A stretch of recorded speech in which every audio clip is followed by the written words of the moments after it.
Fala pessoal, essa é a nossa resenha sem filtro, né? Você já está acostumado. Olha só, no nosso programa de hoje a gente tem ali pautas importantíssimas, tá certo? A 30ª rodada do Brasileirão, lances polêmicos, a arbitragem novamente e a briga na ponta tá a todo vapor e a briga lá embaixo também, assim como a briga pela Libertadores. A gente vai falar dessas chances aí, né? Chance de título, chances de Libertadores, risco de rebaixamento. A gente vai dar os palpites aí para os jogos da semana, né? Tem jogo atrasado do Brasileirão, tem jogo de Sul-Americana, tem Libertadores e tem também a 31ª rodada do Brasileirão no próximo final de semana. E além disso, a gente vai falar de dois assuntos muito sérios aqui, né? O caso do Ninho do Urubu, que saiu uma decisão semana passada, né? E o Ministério Público está recorrendo.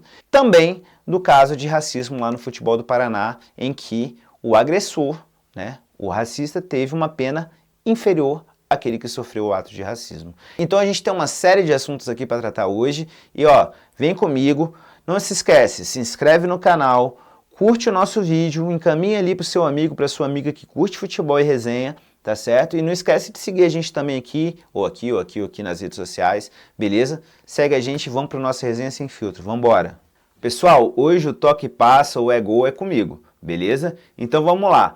Passando resultado por resultado dos jogos do Brasileirão. Ontem, no domingo, a gente teve um jogo importante, né, que poderia fazer com que o Palmeiras disparasse aí na liderança, conseguisse ali uma vantagem de 3 pontos. Não foi o que aconteceu. Palmeiras 0, Cruzeiro 0. Um jogo bem movimentado, né? A gente tem duas polêmicas de arbitragem para variar, né?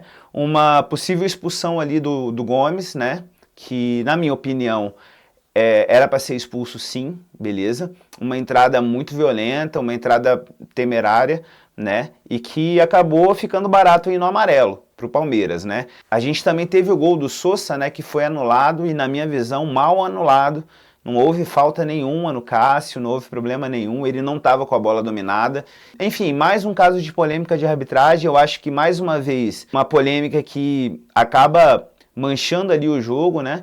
O Cruzeiro ainda teve uma chance no finalzinho do jogo com o Caio Jorge e o goleiro do Palmeiras fez uma boa defesa, né? O Palmeiras perdeu a chance, né, de se distanciar um pouquinho ali do Flamengo, que está em segundo lugar, e o Cruzeiro perdeu uma chance de se aproximar um pouquinho ali desse bolinho de 2 aí. Ficou 0-0, o Palmeiras conseguiu um pontinho ali de vantagem, né, que pode ser importante no final do campeonato, mas poderia ter sido melhor, né, palmeirense? Gente, um jogo que aconteceu um negócio chato também, esse também vai ser a gol, né? Que no sábado aconteceu um negócio muito chato lá no Ceará, lá em Fortaleza, que foi o Fortaleza ganhando de 1-0 do Flamengo. Gente, vitória 0, Corinthians 1, uma vitória importante aí do Corinthians, vitória, né, do Corinthians em cima do Vitória, 1-0 lá na Bahia, né, fora de casa. O Corinthians conseguindo aí um pontinho importante, né, porque estava ficando preocupante a situação, né, continua ali no meio de tabela, né, e o Vitória afundado no Z4. Atlético Mineiro 1, Ceará 0, esse toque passa, né, assim como o jogo do Vitória e Corinthians, um golaço, tá? Vou dizer, um golaço do Atlético no meio da rua, né? Bateu lá longe o Alan Franco, bateu lá de longe, a bola entrou, bonita, mas é só isso. Só tem isso para falar desse jogo. Sport 1, Mirassol 2. Gente, é gol só para chover no molhado. Mirassol, incrível a campanha do Mirassol.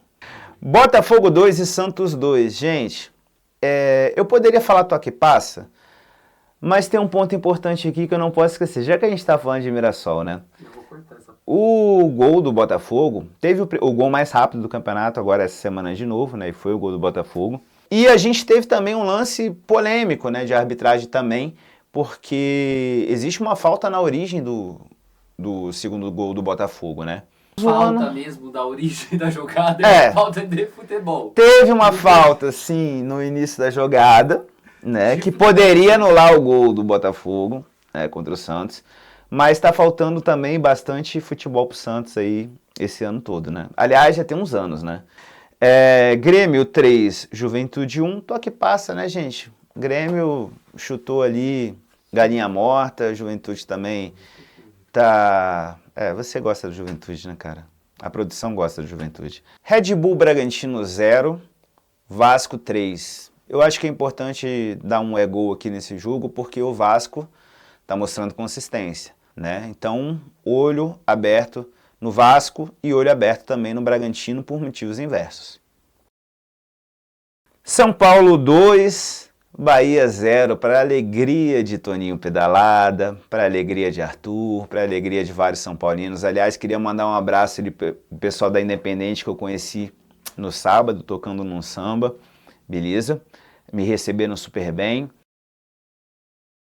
Uma vitória tranquila, né? Uma vitória importante para o São Paulo, para ele se manter ali na briga pela Libertadores. A gente vai ver nas chances que são chances baixas, né? Uma vitória que dá ainda uma sobrevida para o Crespo, mas o São Paulo não consegue encontrar constância. A gente tem, eu vou ter que dar um ego pro Fluminense, eu sempre dou um ego pro Fluminense, né? Para ver se ajuda, se inspira.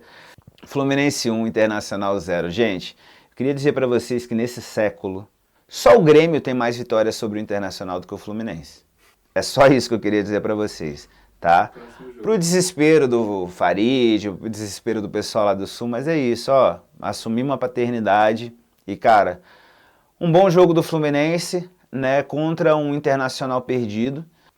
Bom, gente, vamos falar aí de probabilidades, né? Probabilidade, então, de ser campeão do campeonato, probabilidade de chegar à Libertadores e probabilidade de rebaixamento. Lembrando que a gente usa aqui como base o que talvez seja a principal referência, o site de principal referência nesse assunto, que é o site do Instituto de Matemática da UFMG.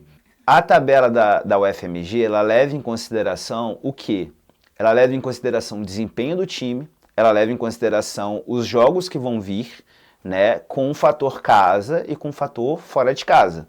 Então ela já faz, essa tabela do UFMG, ela virou referência exatamente por isso, porque ela faz um balanço entre as várias variáveis, né, entre as várias questões que estão ali postas, para você definir quem é ou quem não é candidato ao título, ou à Libertadores, ou ao rebaixamento. Então, por isso que essa tabela se tornou referência, né? É claro que a gente sabe que o Palmeiras tem uma tabela mais complicada que a tabela do Flamengo, né? Mas levando em consideração todos esses fatores, né, ainda assim a UFMG aponta o Palmeiras com 60,4% de chance de se sagrar campeão, o Flamengo com 34,8%, o Cruzeiro com 3,7%. Então a gente vê aí que o Palmeiras e o Flamengo estão diretamente nessa briga e é muito difícil que esse título não vá para algum desses dois times. Agora, gente, aquelas chances ou risco, né, que ninguém quer ver seu time ali brigando por nada disso, né, que é o risco de rebaixamento, né. A gente tem o Sport já foi, né, gente? 99,95. Não, 100%, próximo. É isso. Sport já foi. Juventude, 93,7. Eu diria também que já foi. A gente tem, na minha visão, 2 vagas abertas ainda na zona da degola. A gente tem Fortaleza, um esforço forte. Olha, gente, Fortaleza ganhou do Flamengo em casa na última rodada. Mostrando Fortaleza que a gente queria ver, né? Mostrando Fortaleza que a gente queria ver. E eu torço pelo futebol do Nordeste, eu acho que é importante isso. Acho que são torcidas apaixonadas, são torcidas que levam o futebol num lugar de identidade importante, reforçando ali suas identidades regionais, e isso é muito legal. Mas o Fortaleza não está ajudando, o Fortaleza está ali com 78,8% de chance, um candidatíssimo para a Série B de 2026. Outro time do Nordeste também está fazendo bastante força, é o Vitória, que perdeu aí para o Corinthians nessa última rodada, com 58,0% de chances. O Santos está com 35,3% de chance. A partir daqui, Internacional 10%, Ceará 9%, eu acho que as chances já rareiam para esses times, né? Porque esses times aqui, Fortaleza, Vitória e Santos, estão disputando aí 2 vagas para a Série B do ano que vem e vai ficar entre esses 3 times, eu estou cravando aqui. Esses times são sérios candidatos à Série B do ano que vem. Gente, vamos para os palpites dessa semana, né? Eu vou seguir a ordem cronológica de jogos, beleza? Do calendário. Então vamos lá. Na terça-feira, a gente tem aí, pela Sul-Americana, Atlético Mineiro e Independente Del Valle.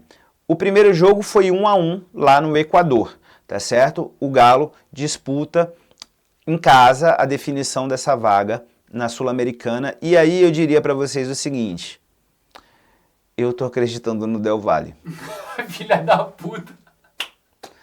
Eu tô acreditando no Del Valle, gente, porque o futebol que o Atlético Mineiro tá apresentando é, assim, uma coisa medonha.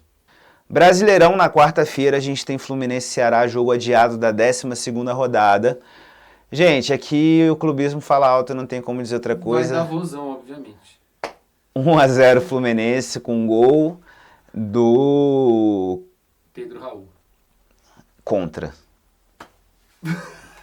Aqui o improviso é rápido, gente. Eu toco samba e toco choro, cara, sem improvisar, entendeu? 1-0 Fluminense com gol do Lima. Tá? Aos 43 do segundo tempo. Nossa, o Zé Beldia vai ter que segurar muito. Libertadores, na quarta-feira também, a gente vai ter um jogo Racing, da Argentina, e Flamengo. O primeiro jogo foi no Rio, o segundo jogo é lá na Argentina, e o primeiro jogo foi 1-0 pro Flamengo. Vocês sabem das polêmicas todas também, não vou ficar aqui me alongando para ninguém me chamar de clubista, né? Que o Flamengo se classifica, tá? Isso não quer dizer que seja essa a minha torcida, mas eu tô acreditando na classificação do Flamengo, tá certo?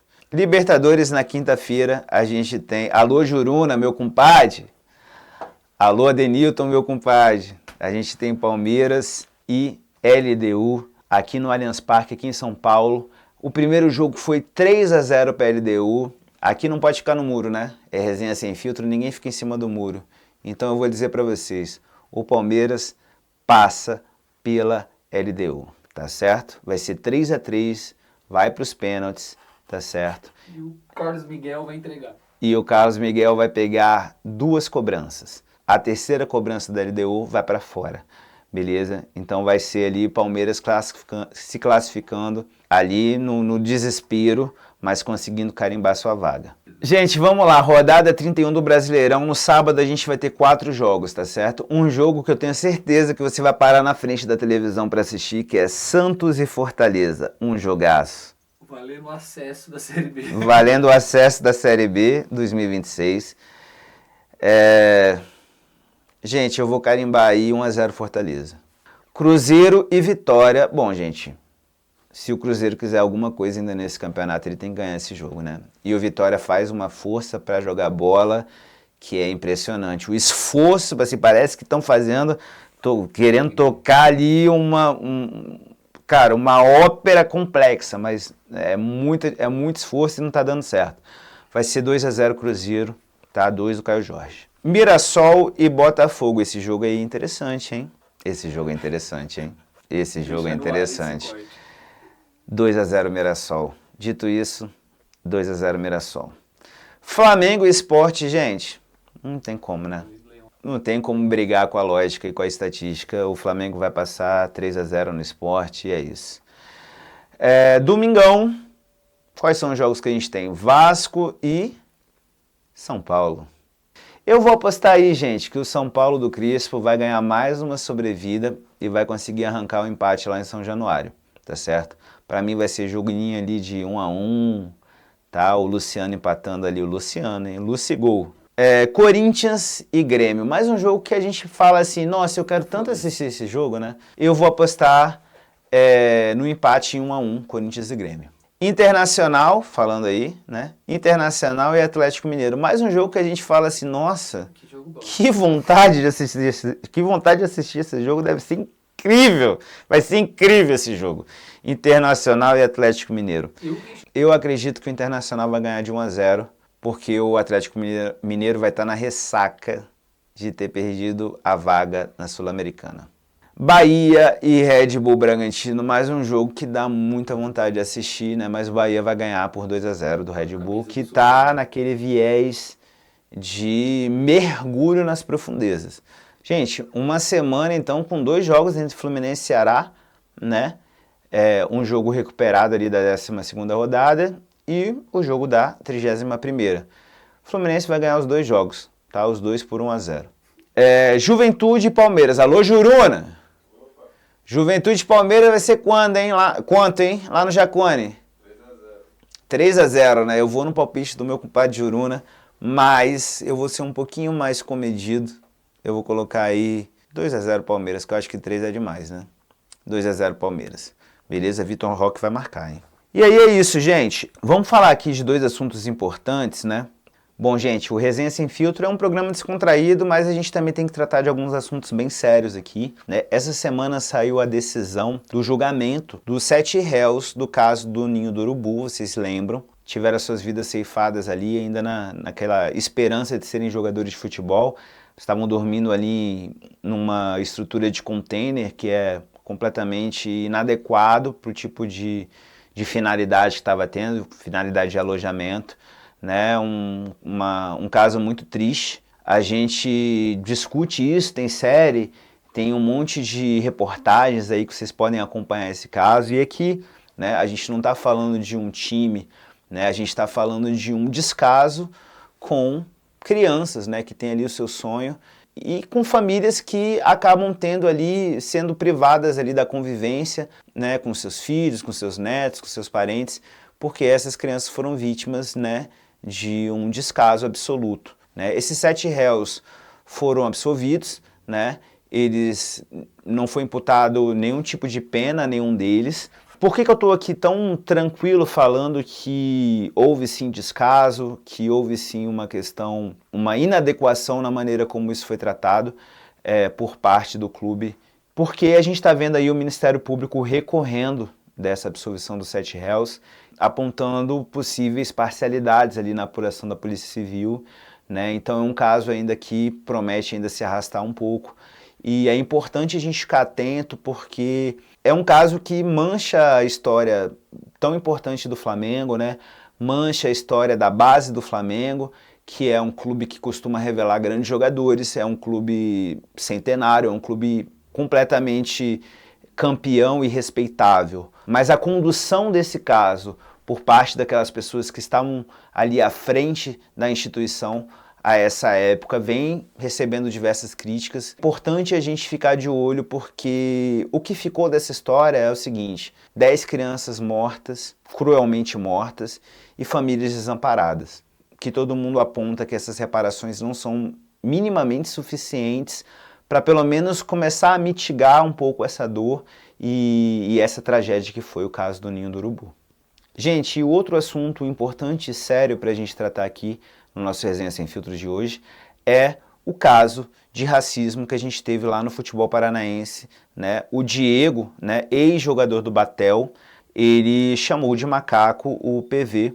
Acabou que esse caso foi ao Tribunal de Justiça Desportiva e é incrível, porque o Diego, que proferiu o ato racista, né, que cometeu o ato racista, ele recebeu como punição 7 jogos de suspensão e uma multa de R$2.000. Lembrando a todo mundo que assiste aqui que racismo no Brasil é um crime inafiançável, está no Código Penal. E ele recebeu uma pena de 7 jogos e R$2.000 de multa, tá certo? E entenderam que isso era suficiente porque ele já tinha sido demitido do ex-clube dele.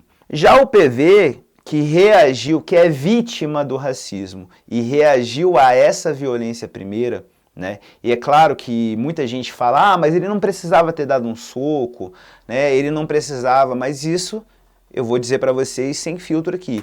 Isso é você culpabilizar a vítima, né? Porque quem é negro sabe o que é sofrer racismo e sabe o impacto que isso tem. Aquela violência, ela não é a violência de uma palavra, macaco. Ela é uma violência que se soma a outras tantas violências que só quem é negro sabe e passa no seu cotidiano, né, sabe o que é essa somatória. O PV foi punido com 10 jogos de suspensão, sendo 6 pelo CUSP, uma decisão unânime, e mais 4 jogos pelo soco que ele deu como resposta ao ato de racismo do Diego. Eu tenho certeza que isso é o completo absurdo, mas não é surpreendente, porque isso mostra como funciona o racismo no Brasil. O racismo no Brasil, apesar de estar tipificado no Código Penal, né, apesar de ser um crime inafiançável, a gente frequentemente vê as pessoas que cometem atos racistas, os racistas,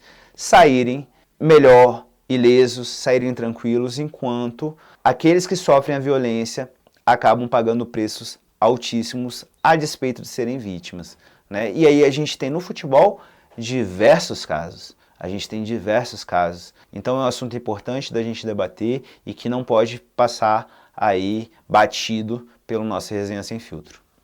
Bom, gente, essa foi a nossa Resenha Sem Filtro de hoje. Eu espero que vocês tenham gostado. Assuntos importantes e palpites da rodada aí para você fazer aquela fezinha sempre com responsabilidade, hein? Sempre com responsabilidade. Não vai apostar que vai te fazer falta, não. Aposta aquele dinheirinho ali que tá sobrando, que se você ganhar é a boa. Beleza? E ó, cola com a gente.